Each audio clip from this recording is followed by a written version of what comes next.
Here we go. Hi everyone. And thank you so much for joining us tonight for this conversation surrounding Catalina Ouyang's solo exhibition, The Siren.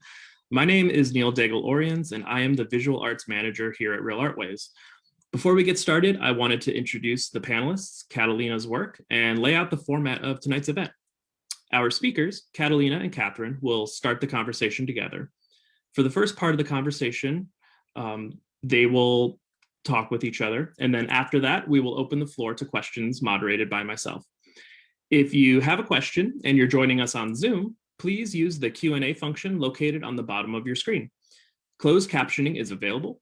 To turn on, click the CC icon located on the bottom of your screen and choose Live Transcript. And with that out of the way, I'd like to introduce you to our speakers and Catalina Ouyang's exhibition, The Siren. In short, Catalina Ouyang's solo exhibition, The Siren, is complicated, visceral, and filled with emotional and historic significance. Ouyang's sculptures and installations explore trauma, dissidence, and desire. Their practice draws holistically from literature, history, myth, and memory, creating objects, videos, and performances that disrupt normative frameworks of identification and self-definition. The Siren is on view at Real Artways now through Sunday, April 18th. Catalina Ouyang is an artist living and working in New York. They have presented their work in solo exhibitions at various venues, including Knockdown Center in Queens, Make Room in Los Angeles, Millitzer Gallery in St. Louis. Ouyang has received awards from the Foundation of Contemporary Arts, the Puffin Foundation, the Santo Foundation, and Elizabeth Greenshields Foundation. Ouyang received an MFA from Yale University. Catherine Damman is currently a visiting assistant professor of art history at Wesleyan University and a core lecturer at Columbia University. Her writing can be found in Art Forum, Book Forum, Four Columns, Bomb, Freeze, Art in America, and elsewhere. And with that out of the way, please welcome Catherine and Catalina in conversation with each other. Hi, everyone. Thanks so much for being here with us. I actually just wanted to say, Catalina, if there was anything you wanted to say about the show to start us off, you could. Or if we have some images, we could start to look at the images of the exhibition together. I don't know how many people here have had a chance to see the show just yet. I hope that you will make it before the close. And one place that we could start, unless there are any preliminary remarks from Catalina, is with the material that you see actually in this first image here, which was a material that was kind of unfamiliar to me actually before coming to know your work, which is celluclay. And I actually was very keen to learn a lot more about this material and its kind of strange qualities. So maybe you can just talk about what it is. Folks can see it on Bitch Bench, which is the work sort of bisecting the gallery, and then right in the foreground of this image. And also of this one, you can really get a sense of its tactile qualities and its texture. Yeah, so I guess, because I think we have like several or a bunch of people tuning in from either out of the US or like outside of Hartford. So just kind of like lay out the objects in the room. The most of the floor space is taken up by this large like 2-channel video installation with the bench, as Catherine described, as a 19-foot long sculpture that viewers are actually invited to sit on top of, and sort of take in the text-based videos that are embedded in each like facing sculpture. And those are actually Victorian chaise lounges that have had sculptural interventions performed on them. And there are 3 other pieces in the gallery itself, and then one like wall work outside of the space, like right by the entrance. That entry piece is a graphite drawing. And when you enter, the piece that is kind of like hung high up on the wall is a, various media piece. There's carved wood, the skull of a gray wolf, beeswax and resin and various materials. And then there's a sculpture in the far right corner that consists of 7 framed drawings on the wall, and then a sculpture of a doll-like, childlike figure kind of sitting at a school desk regarding the 7 drawings here.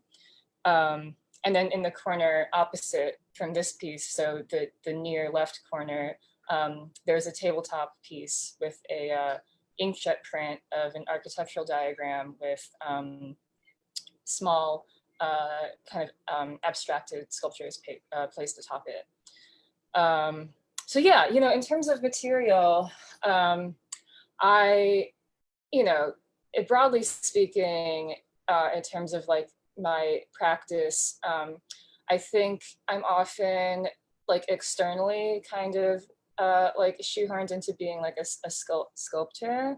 And, like I did like study sculpture in both my degrees. But, even beyond like calling my practice like interdisciplinary, sorry for all the air quotes, I don't really think about discipline so much. And so, material overall is a pretty like promiscuous and like plastic like concept to me. Celluclay is basically like this like industrially produced paper mache that already has like the other elements of like glue and binder mixed in powder form. And so it's a kind of like shortcut to creating like a hyper strong paper-based building material. I really like paper mache and these kinds of like craft materials because I guess that's like kind of how I was like taught to make objects. I went to a school in the Midwest, and the kind of foundation program there was taught by these like really like old guard like Midwestern like dudes, right? And so it was a lot of like Robert Goodbury type stuff, like this like taking strategies from like set design or like scenic props, and kind of like finding like ingenious ways to like transform some kind of like economic material from like a hardware store, like a craft store, into something that would look, let's say, like elevated. And so like a lot of my work in like past several years, involved like a wire structure, like with like plaster, like paper mache, like built over it, or like using polystyrene foam as a kind of skeleton and like building over that. And I would say like I work really in a way that's like drawing in space. So like I don't really like do any kind of casting or like any kind of process that is too like mathematical or like takes a lot of planning, because even though I think like my final objects look like relatively, like finished or like coherent, the kind of like path that they take to like being born is pretty, like topsy-turvy. And so I think like with using materials that really can just be like cobbled together in a way where like what you see is like kind of what you get, kind of like leaves me room for both like error, revision, and that kind of like the way that those kinds of like material or like formal revisions like manifest, I also see as this kind of like way that I'm like flexing with time or something. So like, I like create an object in like, paper mache or something. And then like years later, I'll like just like cobble it onto like a thing that's like made of like fabric and like hair and glue. And then at some point, like stone carving entered the mix. And that's been a pretty like interesting like intervention in my practice. There aren't any large stone pieces in this show, but some of the tabletop sculptures are have soapstone in them. But I think like the carved wood in this piece like operates in like a similar way where even something that is like really kind of like finely rendered and like laboriously like produced can still then like become almost like my own found object, which can then be like grafted on to something else. And so I think, you know, this kind of like messiness of approach and like the deep kind of like lack of virtuosity in my skill set, where like every single like sculptural undertaking is like almost feels like a learning experience, like starting from zero and then like figuring out, okay, like how am I going to kind of you know, materialize this like new vision on, you know, on like a kind of basic level. I think, you know, echoes a kind of like refusal of like any notion of like, you know, like mastery or like the kind of like metric of good or like metrics of value. But I think it also has to do with a kind of like relationship to like effort and like slipperiness, both like with material and also in like the ways that like research and kind of conceptual frameworks play out in my work. And I hesitate to even like call them frameworks because like I feel like they're more like, I don't know, like badly built playhouses that are constantly like kind of reinventing themselves.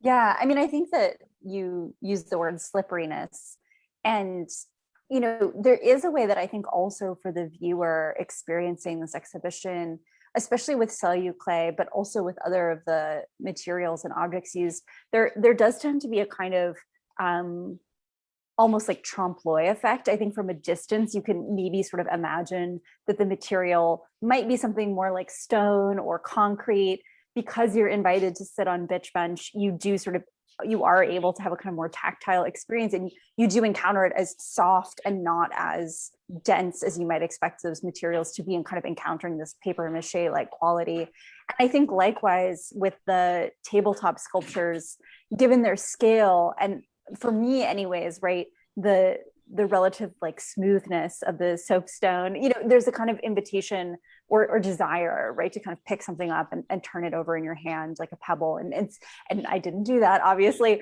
but you do that, the ways that there's a really sensuous relationship to the materials, even in ways that are kind of destabilizing for the viewer, is really interesting to me. And I think that refusal of mastery kind of plays out for the viewer too, right? That you don't actually necessarily know what it is that you're going to encounter right away.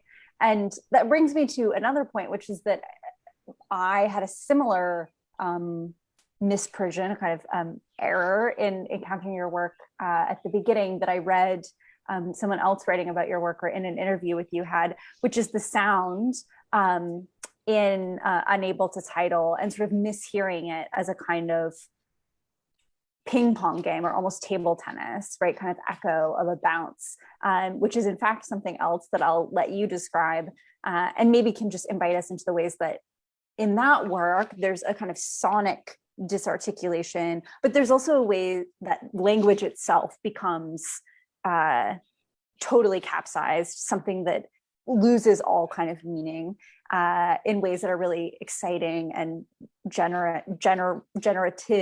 but also I think sort of query what kind of expectations we have about language. So maybe we can just talk about Unable to Title.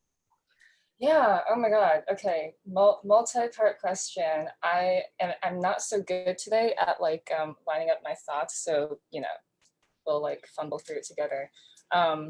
One, you know, this like kind of like aspect of like trompe l'oeil or like trickery, I think like on like a, you know, level of like personal gratification is like very satisfying to me, because, you know, it like it feels like getting away with something. I sort of like self-educated really young, like how to draw, like doing like really like hyper realistic drawings. And so this kind of like level of polish has always like remained like somewhat enticing to me, sometimes to like the detriment of certain, like, I don't know, like curators or like stuff I'm applying to. They're like, why are your objects like beautiful?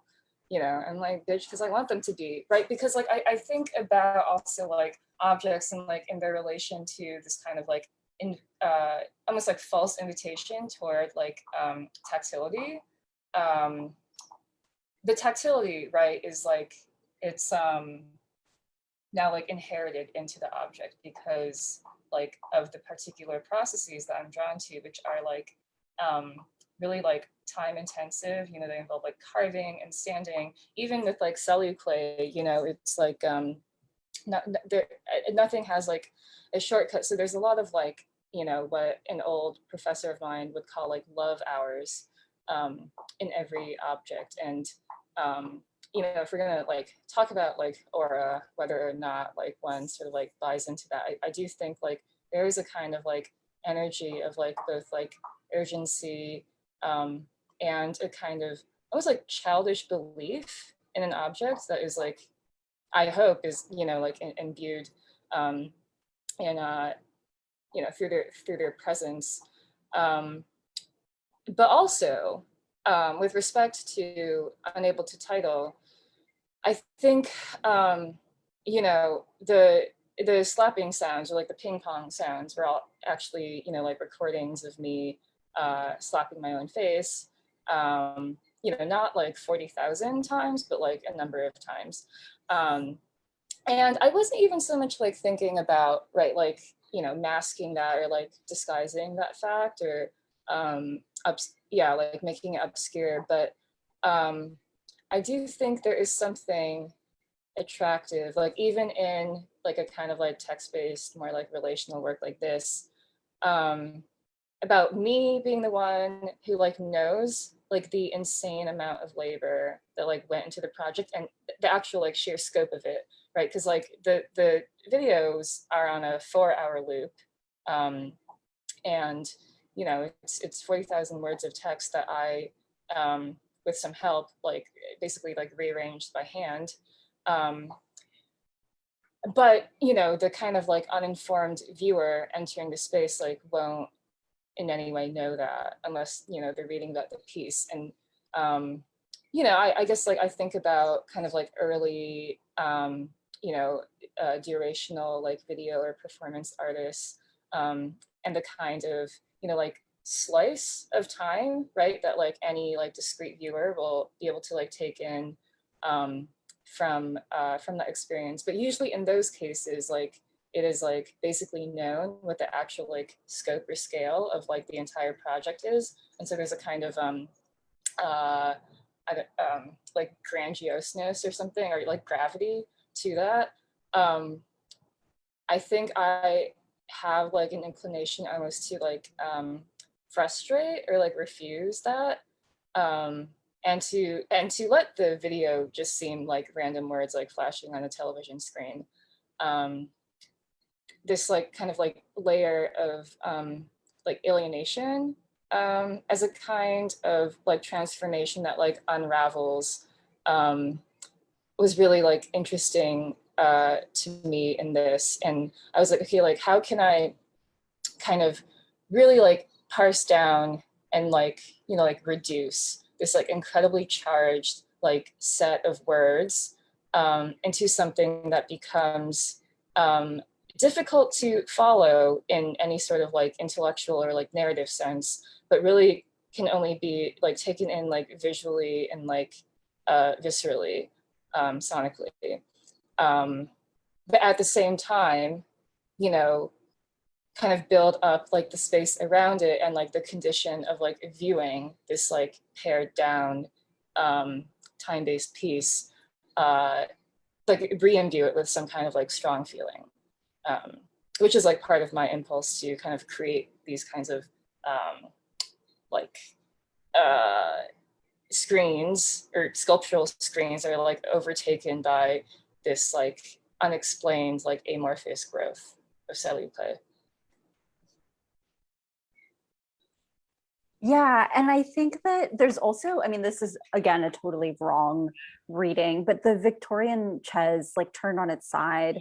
There's something about the screen, it's so oversized, but it did to me at first make me think of like a device that you would hold in your hand. Like there's something about the way that the handle, which is meant for a particular reclining position, becomes this kind of outsized, I don't know, you know, smart device of the future or something like that. That to me, it talks a bit about this way that we might relate to what we encounter on the screen, right? And this suggestion of something made public that could potentially be a more intimate kind of relationship with these words and this document. And I think throughout, for those who haven't been able to see the show yet, there are no sort of didactic wall labels, right? Sort of explaining each object in the exhibition.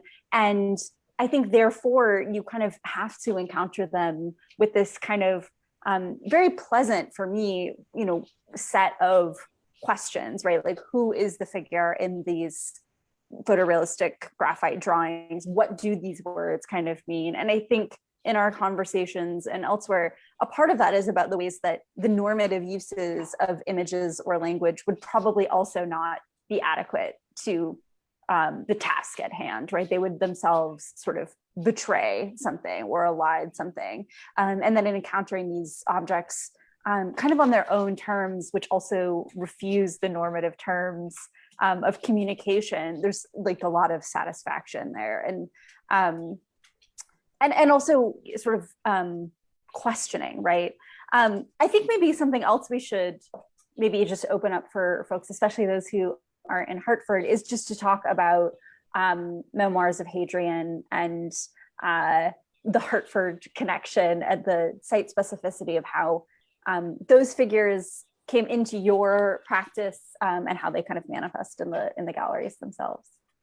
Yeah, I mean, so, you know, like, long story short, this like central video installation, like an earlier version of it with like fewer words in it, was presented in New York at the Knockdown Center almost exactly, yeah, like a year and a month ago.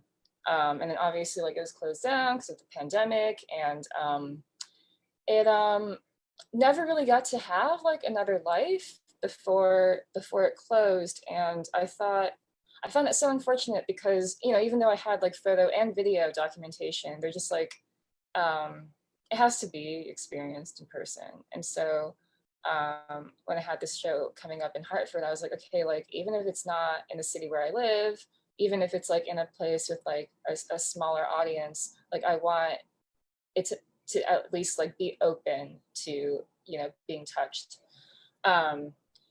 And so I brought it with a few like new additions to the translation project. So a bit expanded in time to Hartford. At the same time, you know, I was like, okay, like I'm gonna do a show in Connecticut. And I actually did my MFA in New Haven at Yale. And so, you know, I had spent time 2 years in Connecticut. And I was like, I gotta, you know, kind of like justify it, you know, not justify, but like I want this presentation of work to not be able to like really exist or make sense like anywhere else, like in its kind of like collective entirety. And so, you know, I was like kind of like reading through like histories of like Hartford. One of my good friends, Deo, who I ended up collaborating with on one of the pieces, he grew up near Hartford. And so I was like talking to him, and he was like, did you know like the Wadsworth Athenaeum is the oldest art museum in the US? And he had actually like interned at both the Wadsworth and Real Artways. And so I turned my focus onto the Wadsworth, and that's kind of what took me to learning about Marguerite Yourcenar and her lover and collaborator, Grace Frick. Because apparently Yourcenar had spent a lot of time like chilling at the Athenaeum, and she was working to finish like the publication draft of memoirs of Hadrian. And this is basically like a really like heavily researched, like fictional, but like, you know, account grounded in research of the life of the Roman Empire, Roman emperor, who supposedly Hadrian like was one of what they call like the good five, like the good despots, the good, you know, like tyrant leaders of a an empire that to this day is like kind of held up as a like a beacon or like aspiration for various like violent structures to like glorify and emulate. And so this is very interesting because, you know, like aspects of the installation Unable to Title, and even the ways that I was like formulating ideas around like the separate translation project, Conclusion and Findings, had so much to do with this kind of like veneration of like early empire, this like turning back to like look at Rome as a kind of like successful consolidation of power.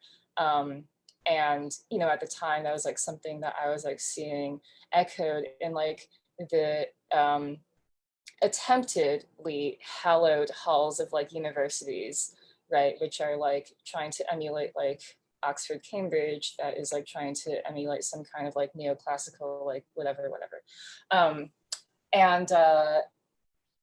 So yeah, you know, it was like the bitch bench itself, you know, is a kind of citation of like the founding myth of Rome, the she-wolf who suckled Romulus and Remus and inadvertently, like, you know, enabled this this consolidation of power eventually to happen. So we have this kind of like snippet at the beginning that I made without ever knowing anything about Yourcenar, and then like kind of serendipitously me like coming to this place having to like present work on the same like ground where Yourcenar had like written about an emperor at like the supposed like apex of that same empire. And you know, I'm really like into these kinds of like cosmic connections and like really kind of like putting store in them. And so, you know, I was like, it is like fated, because also like translation was such a huge part of like the way that Yourcenar's work would be like distributed, like after she had left Paris and moved to the US with Grace Frick. She wrote in French, and her lover Grace did all her English translating.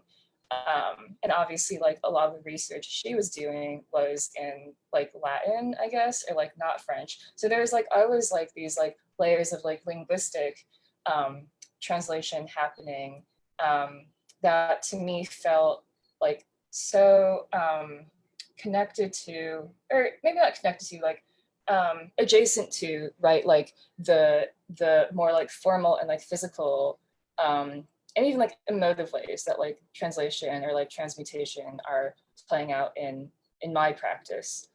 And so rather than like wanting to like create some kind of like historical expose of like Margaret Yourcenar's like, you know, time writing like memoirs of Hadrian, or even doing a kind of more like humanistic account of like her being like, you know, maybe like a queer person, part of like a queer community in Hartford, which was, you know, also something that like resonated. I chose instead to kind of like sit with the material. And actually, you know, honestly, I have not read Memoirs of Hadrian in its entirety. I read almost nothing in its entirety. I, you know, true to my disbelief in time, I like skip around like achronistically in most texts.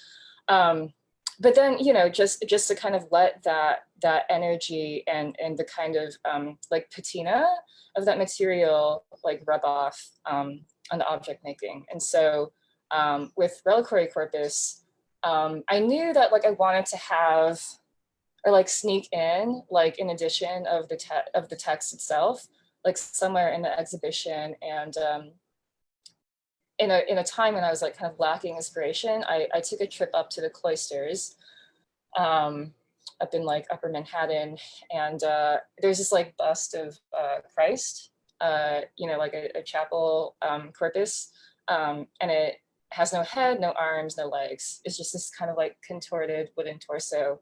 And I was so taken with that. I was like, yes, like this makes sense. And there's a lot of like reliquaries at the cloisters as well. And some of my past work has like kind of like taken on these like what's the word?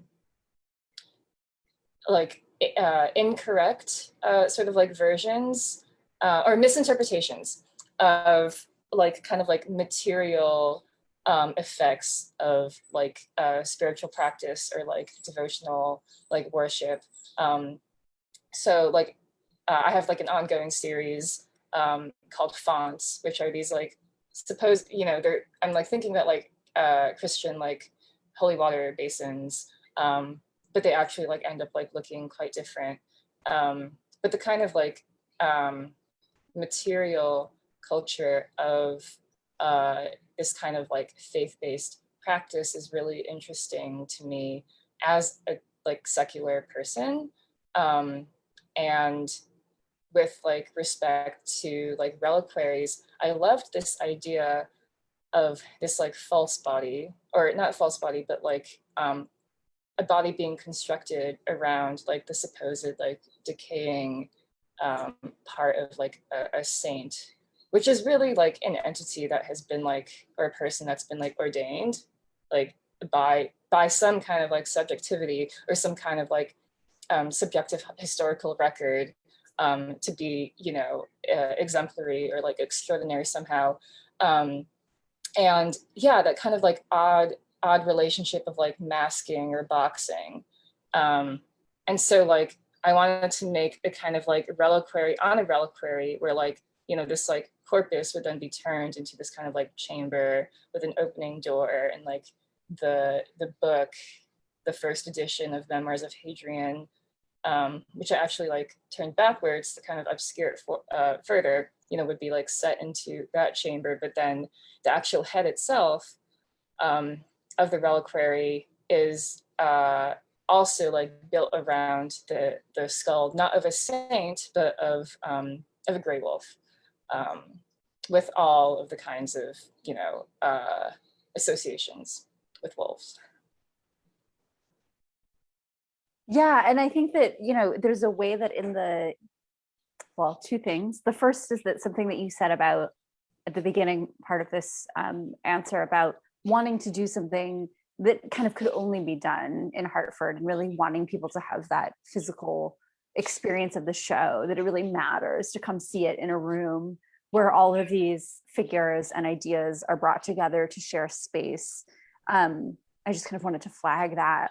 And it occurred to me that while I have read only select snippets of Memoirs of Hadrian, also, I did read this essay about Yourcenar and Memoirs of Hadrian by Joan Acocella in The New Yorker, who I know more as a dance critic.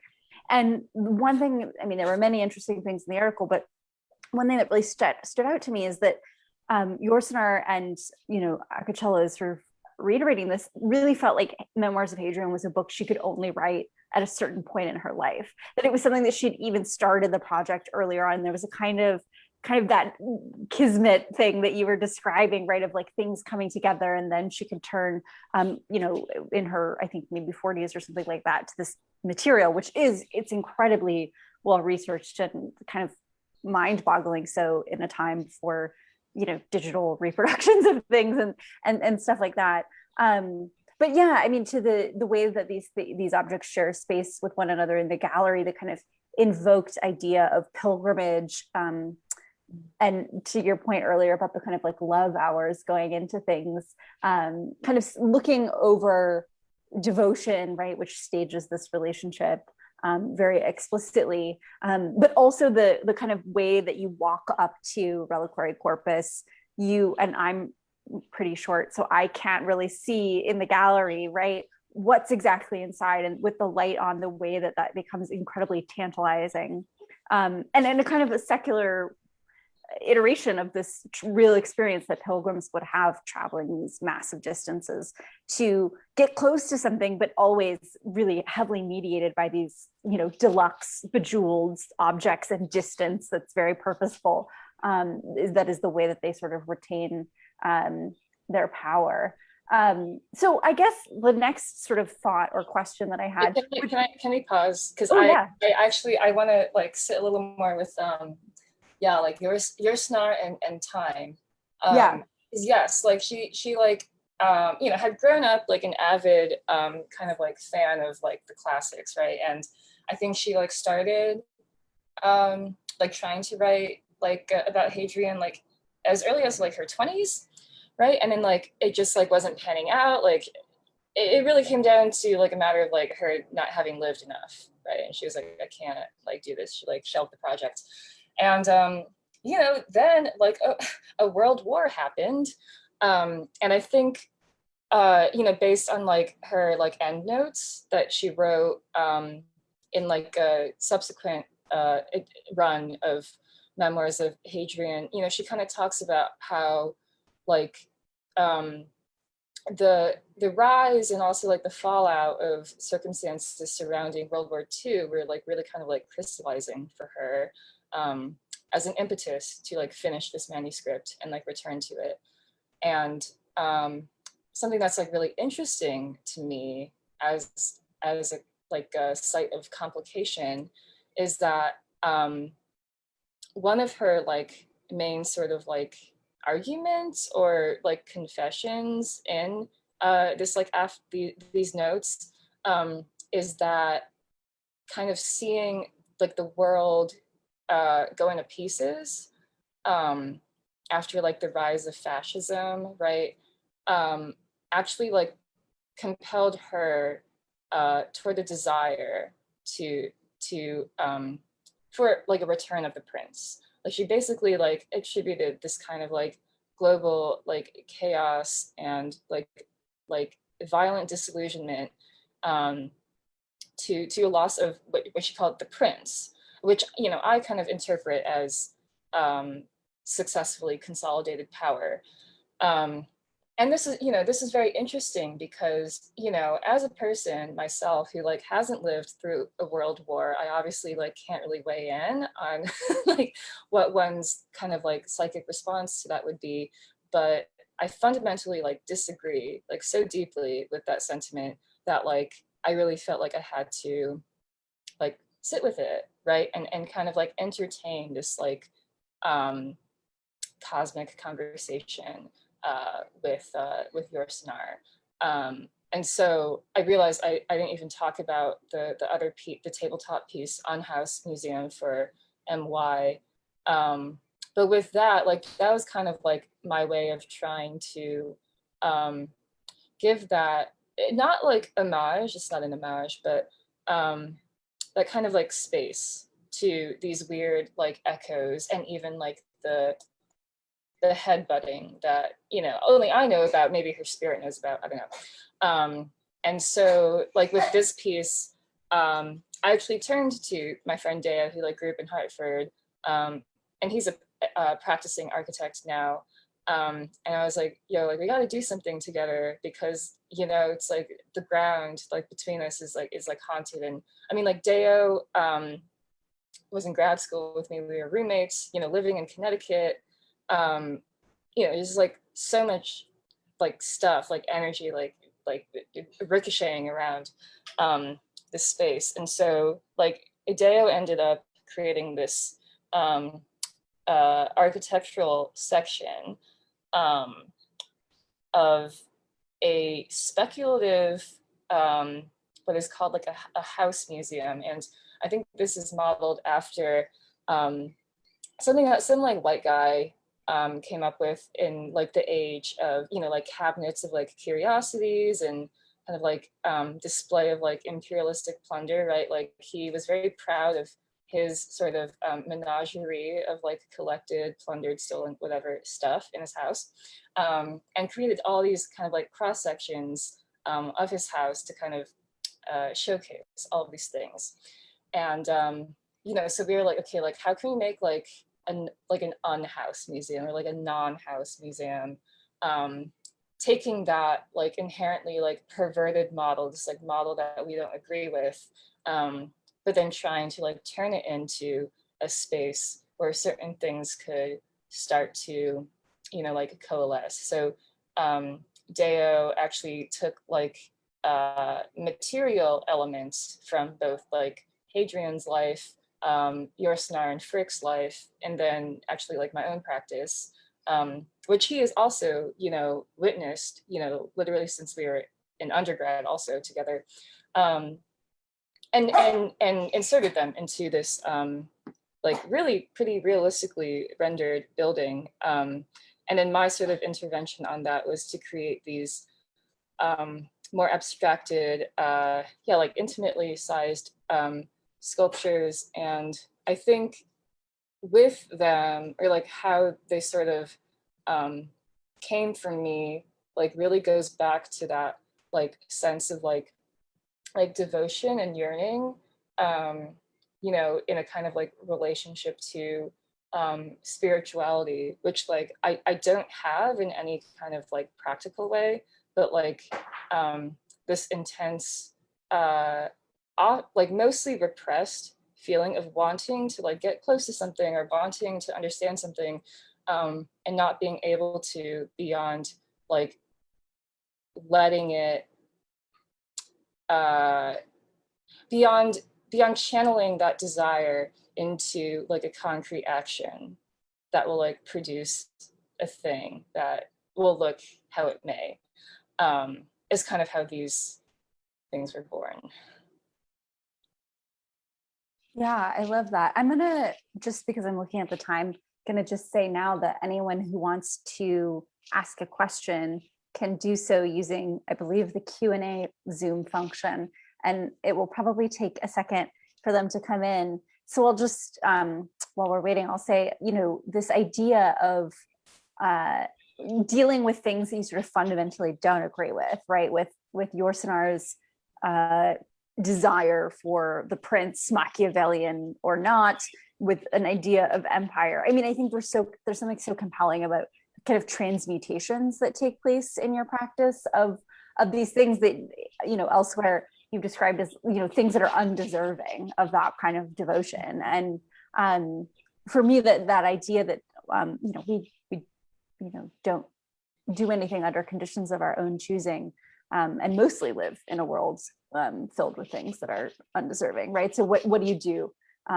with that? Is to me really compelling. And obviously what you've done is made a very beautiful exhibition with a lot of amazing works. I'll pass it over to Neil in case there are questions that you can field for us. Yeah, I just have to stop sharing the slideshow real quick so I can see them. It's not letting me open. So let me do that. Sorry about that. There we go. There we go. I've got a question from Lou, who asks, do you have advice for the young artist? Which is a pretty open question, I would say. Yeah, I mean, you know, it obviously, it depends on how young, right? I think like when I was like still unsure of what exactly like direction I wanted to take my practice, or even if I wanted to, you know, pursue a practice full time at all, you know, it really was all about, sorry to be redundant, but yeah, like the practice and the praxis itself. You know, it's like literally like putting in the time. You know, there's like all kinds of ways that you can be like pragmatic or strategic on sort of like careerist level, but the work has to come first, you know. And at least for me, like that's a very internal thing. Like I was always a terrible student because like school for me was really just like a means to an end of, you know, I grew up in like an unremarkable suburb. Like I wasn't going to be able to like be an artist in New York unless I like went through certain, you know, over certain stepping stones, but I don't like feedback. I hardly ever ask for it because I usually like know what is wrong and know like what I have to figure out, and then I do. So I think there's like really like a level of like, you know, trust in your own intuition, but also like continually challenging yourself to develop the intuition and like hone it, that you just have to be committed to. I think that was a great answer. Another question coming in from Will, could you talk about the creepy figure sitting at the desk? Is that autobiographical?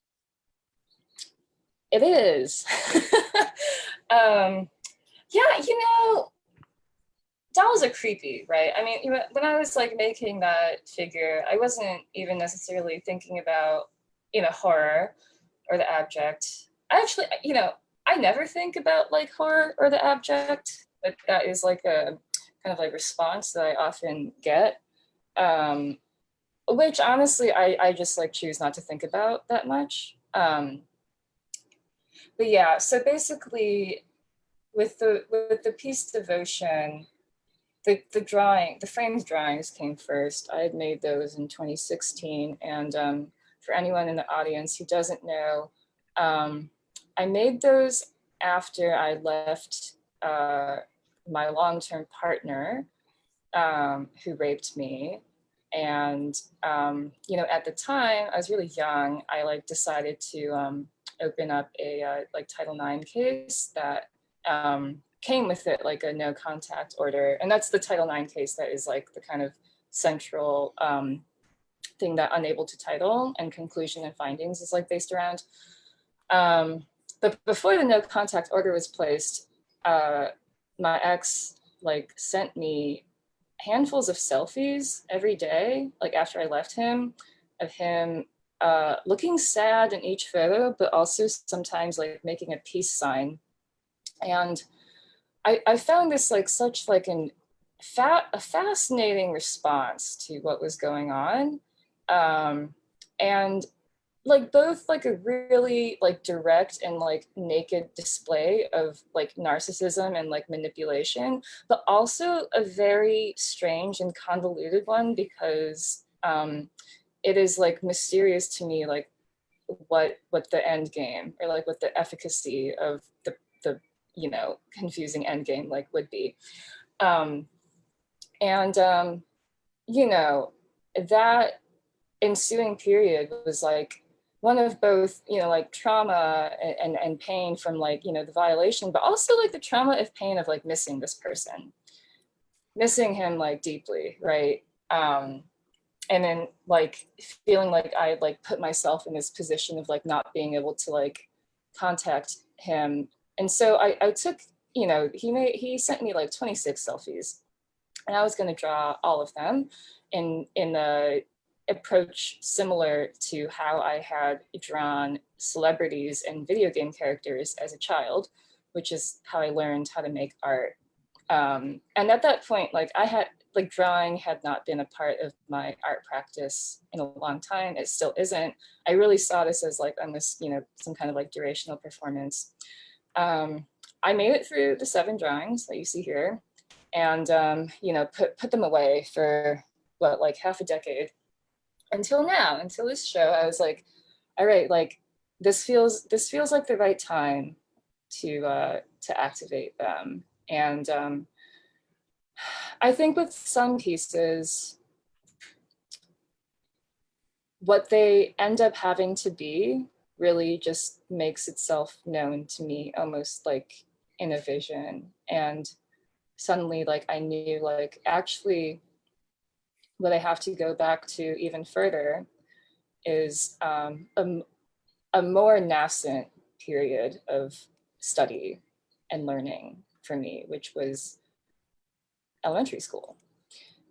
And elementary school was this like really kind of like hazy, heady, like super like sexually charged time where like I was like coming into a kind of cognizance of my own sort of like intellectual hunger and also like my sexual hunger. And these things were like constantly like like colliding in this like incredibly like unsensual atmosphere of like Jersey public school. And so, yeah, it was like I wanted to like re-evoke like this child self of me, and really like be honest about this kind of like relationship between like the desire that I did not understand that I was like learning at the time, and the kind of like consequence and then transmutation of you know, how that eventually played out at one point.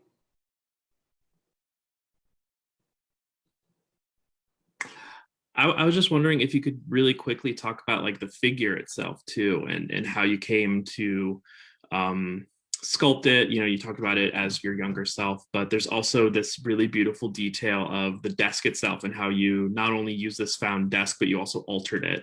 At one point, I remember you being like, "Hey, I need to burn some stuff. Where can I do that?" So I was wondering if you could talk a little bit more about that process. Yeah, I mean, there's like a few interventions on the desk that I think were born like of a similar sensibility to the tabletop sculptures in Unhouse Museum. You know, I think like when making things that are like very figurative and like representational, I like to look for ways to like intervene in that or like interrupt that somehow. I had like a studio visit where like somebody was like very upset and like confused about like why I gave her like a husky knife. You know, and they're like, why isn't she using like scissors? Or, you know, it's like, well, because, you know, it's like it is a scene, but it is like a scene that is like collapsing time because like I'm making it right now. And you know, it's like it's both that like on a personal level, like a husky knife is like maybe what I would use to like perform this act. But it's also about like inviting this kind of like disjuncture, um, which I think, you know, for me is a way of like taking like sculpture, this like stationary thing, and actually like activating in a way that is like very like not just like time based, like you know, everything in the world is time based, but like time malleable almost. And so, you know, with respect to the construction of the figure itself, I think sometimes it is like prudent to be like just direct. You know, I dressed her in like the embarrassing outfit that I wore every day to school as a third and fourth grader, you know, like zip up fleece and sweatpants. And that is how I looked because that that moment or that series of moments over like 2 years of my like childhood, of me just like masturbating every day at my desk while reading, learning two things, wearing this like horrible outfit was like something that I wanted to manifest and like make space for. Very cool. We have one more question, which I think we have just enough time for. Alicia asks, how do you mesh the personal with the historical and the theoretical? Yeah, you know, I've told this to Catherine and Neil. One of my exes like described my material process as like making sausage because it like looks so bad until it's done because like I don't know how to do anything. So, you know, in terms of like conceptual construction, right, and like research, brainstorming, meshing the personal with the historical and theoretical, it's messy. And like I always want to like have the kind of like field, like my brain field open enough for it to be messy. You know, it's like what in Fred Moten's terms is not a toolbox, it's a toy box. You like you play with this stuff, and I think for me, right, like rigor, or like some notion of rigor that's been installed in me from like being like overeducated, that really comes from now for me, like an earnestness and urgency. You know, it's like I don't really read theory. When I do read theory, I don't understand it. Sometimes I find it, you know, prudent to misuse theory. Or sometimes I find it prudent to like revisit theory just enough and like read like 2 paragraphs of like Deleuze or like Barthes or like whoever and be like, yeah, you know, like that's something that's happening in my work. Like now I'm reassured that like, you know, the art that I'm making like has some kind of grounding out there, but like I'm not going to be the one to, you know, like elucidate that connection. But yeah, you know, in terms of like the historical and personal, you know, I maybe don't, or maybe like refuse like that distinction, right? Because I don't really like believe that there is such a thing as, you know, history per se, right? Like history is like some person or like set of people with powers, like personal experience. It's like they get to choose like what becomes officiated. So yeah, you know, I think like a lot of my other work also, you know, really kind of like privileges like oral histories and kinds of knowledge that are disseminated in ways that, you know, are not assigned credibility in like a Eurocentric, like Western context. And I actually, that reminds me of this quote that I just wanted to read at some point in this discussion. This is from Veena Das. And Catherine, when you were like talking about language, I really thought of this. This is from, I think, her book, Violence and Descent into the Ordinary. The essential grammatical feature of what we call rumor is that it is conceived to spread. Thus, while images of contagion and infection are used to represent rumor in elite discourse, this is not simply a matter of non-comprehension on the part of elites of subaltern forms of communication. It also speaks to the transformation of language, namely that instead of a medium of communication, language becomes communicable, infectious, causing things to happen almost as if they had happened in nature. And so, you know, my response to that is like something that I feel on a kind of like guttural level. I can't quite like, you know, totally like unpack intellectually. But yes, there's like something about like this refusal of like history, like capital H, but also like the ways that, right, like fugitive forms of knowledge are always being kind of like spread, right, in ways that like hegemony would describe as like polluting or like, you know, contaminant. But yeah, I mean, I think wherever like the personal fits into that is like totally right, like equally viable. And what a great place to end it on. Thank you all so much for coming today, for showing up. Thank you to Catherine and Catalina for your time, for talking with us. And thank you to the National Endowment for the Arts for helping fund this project. Excuse me for being a little distracted while I was trying to close things out. If you'd like to see the SIREN, it is open now through Sunday, April 18th. Our hours are Thursdays through Sundays from 12 noon to 9 p.m. Again, thank you so much, Catherine. Thank you so much, Catalina. And thank you so much, everybody, for coming to this really lovely talk. I truly appreciated it. So if you'd like to know more, visit our website at www.realartways.org. And until next time, have a lovely night, everybody.